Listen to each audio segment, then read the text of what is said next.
Hi ಎಲ್ರಿಗೂ ನಮಸ್ಕಾರ. ನುಗ್ಗೆಕಾಯಿ ಸೊಪ್ಪು ಹಾಗೂ ಮೊಟ್ಟೆ ಪಲ್ಯನ ಹೇಗೆ ಮಾಡೋದು ನೋಡೋಣ ಬನ್ನಿ. ಸ್ಟವ್ ಮೇಲೆ ಒಂದು ಬಾಣಲೆ ಇಟ್ಕೊಂಡು ಅದಕ್ಕೆ 2 ಸ್ಪೂನ್ ಅಡುಗೆ ಎಣ್ಣೆ ಹಾಕೋಬೇಕು. ನಂತರ ಕಾದ ಎಣ್ಣೆಗೆ 1 ಸ್ಪೂನ್ ಸಾಸಿವೆ, 1 ಸ್ಪೂನ್ ಜೀರಿಗೆ ಹಾಕೋಬೇಕು. ಅದಾದಮೇಲೆ ಒಣಮೆಣ್ಸಿನ್ಕಾಯಿ ಹಾಕೊಬೇಕು, 1ರಿಂದ 2 ಸಾಕು. ಕರಿಬೇವು ಹಾಗೂ ಒಂದು ದೊಡ್ಡ ಗಾತ್ರದ ಈರುಳ್ಳಿನ ಸಣ್ಣಗೆ ಹಚ್ಚಿಟ್ಕೊಂಡು ಅದನ್ನು ಒಗ್ಗರಣೆಗೆ ಹಾಕೋಬೇಕು. ಚೆನ್ನಾಗಿ ಫ್ರೈ ಮಾಡ್ಕೊಬೇಕು. ಈರುಳ್ಳಿ ಕೆಂಪು ಆಗೋ ತನಕ ಚೆನ್ನಾಗಿ ಫ್ರೈ ಮಾಡ್ಕೊಬೇಕು.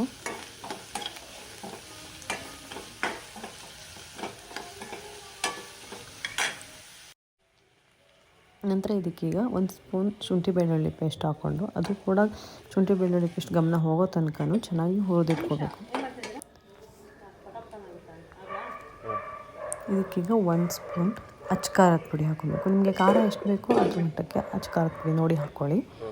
ಹಾಗೆ ಇದಕ್ಕೆ ಧನಿಯಾ ಪೌಡರ್ 1 ಸ್ಪೂನ್ ಹಾಕ್ಕೊಬೇಕು. ಅರ್ಧ ಸ್ಪೂನ್ ಅರಿಶಿಣ ಪುಡಿ, ಹಾಗೆ ಇದಕ್ಕೆ ಜೀರಿಗೆ ಪುಡಿ ಅರ್ಧ ಸ್ಪೂನ್. ಇದು ಆಪ್ಷನಲ್, ಬೇಕಾದರೆ ಹಾಕ್ಕೊಬೋದು, ಇಲ್ಲ ಅಂದರೆ ಬೇಡ. ನಿಮಗೆ ರುಚಿಗೆ ತಕ್ಕಷ್ಟು ಉಪ್ಪು, ಇಷ್ಟನ್ನು ಹಾಕ್ಕೊಂಡು ಎಲ್ಲ ಮಿಕ್ಸ್ ಮಾಡೋ ತನಕ ಚೆನ್ನಾಗಿ ಹುರಿದು ಇಟ್ಕೊಬೇಕು. ಆ ಸೈಡಲ್ಲಿ ಎಣ್ಣೆ ಬಿಡಬೇಕು, ನೋಡ್ಕೊತಾ ಇರಿ. ನಂತರ ಇದಕ್ಕೆ ಚೆನ್ನಾಗಿ ತೊಳೆದಿಟ್ಕೊಂಡಿರೋಂಥ ನುಗ್ಗೆ ಸೊಪ್ಪನ್ನ ಹಾಕ್ಕೊಂಡು ಚೆನ್ನಾಗಿ ಫ್ರೈ ಮಾಡ್ಕೊಬೇಕು.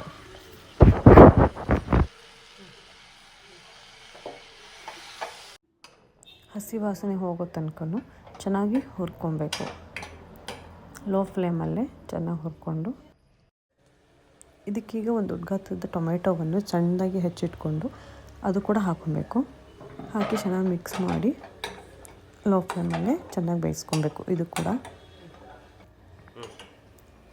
ನಂತರ ಇದಕ್ಕೀಗ ತುಪ್ಪ, ನಿಮ್ಗೆ ಆಪ್ಷನಲ್ಲೂ ಬೇಕಿದ್ದರೆ ಹಾಕ್ಕೊಬೋದು. ತುಪ್ಪನ ರುಚಿ ಚೆನ್ನಾಗಿರುತ್ತೆ ಅಂತ ತುಪ್ಪ ಹಾಕ್ಕೊತೀವಿ ಅಷ್ಟೇ. ಈಗ ಇದಕ್ಕೆ 3ರಿಂದ 4 ಮೊಟ್ಟೆನ ಹಾಕ್ಕೊಬೋದು. ನಿಮಗೆ ಎಷ್ಟು ಬೇಕೋ ಅಷ್ಟು ಹಾಕ್ಕೊಬೋದು, ಅಂದರೆ 4-5 ಅಷ್ಟೇ. ಚೆನ್ನಾಗಿರುತ್ತೆ, ಕಹಿ ಇರಲ್ಲ, ಮಕ್ಕಳು ಕೂಡ ತಿನ್ನೋದಕ್ಕೆ ಕೊಡೋದಕ್ಕೆ ಚೆನ್ನಾಗಿರುತ್ತೆ ಅಂತ ಮೊಟ್ಟೆ ಹಾಕ್ತೀವಿ. ಮೊಟ್ಟೆ ಹಾಕಿದ ನಂತರ ಅದನ್ನು ಲೈಟಾಗಿ ಹಾಗೆ ಫುಲ್ ಮಿಕ್ಸ್ ಮಾಡಬೇಕು ಚೆನ್ನಾಗಿ, ಸೊಪ್ಪೆಲ್ಲ ಹಿಡಿಯೋ ಥರ. ಇಲ್ಲಾಂದರೆ ಮೊಟ್ಟೆ ಒಂದೇ ಕಡೆ ಆಗಿಬಿಡುತ್ತೆ, ಅದೊಂದೇ ಕಡೆ ಬೆಂದುಬಿಡುತ್ತೆ ಅಂತೇಳಿ ಜೊತೆಗೆ ಸೇರಿಸಿ ಮಿಕ್ಸ್ ಮಾಡಬೇಕು.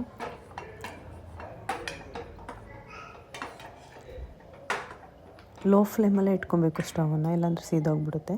ಈಗ ಅದಕ್ಕೆ ಮುಚ್ಚಿ ಚೆನ್ನಾಗಿ ಹಾಗೆ ಬೇಯಿಸ್ಕೊಂಡು ಮತ್ತೆ ತಿರುಗಿಸ್ಕೊತಾ ಇರಬೇಕು.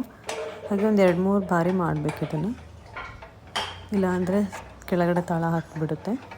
ನೋಡ್ಕೋತಾ ಇರಬೇಕು. ಚೆನ್ನಾಗಿ ತಿರುಗಿಸಿ ಮತ್ತೊಂದು ರೌಂಡು ಹಾಗೆ ಮುಚ್ಚ ಹಾಕಿ ಲೋ ಫ್ಲೇಮಲ್ಲೇ ಒಂದು 5ರಿಂದ 10 ನಿಮಿಷ ಬೇಯಿಸಿದ್ರೆ ರುಚಿಯಾದಂಥ ನುಗ್ಗೆಕಾಯಿ ಮೊಟ್ಟೆ ಪಲ್ಯ ರೆಡಿ ಆಗುತ್ತೆ.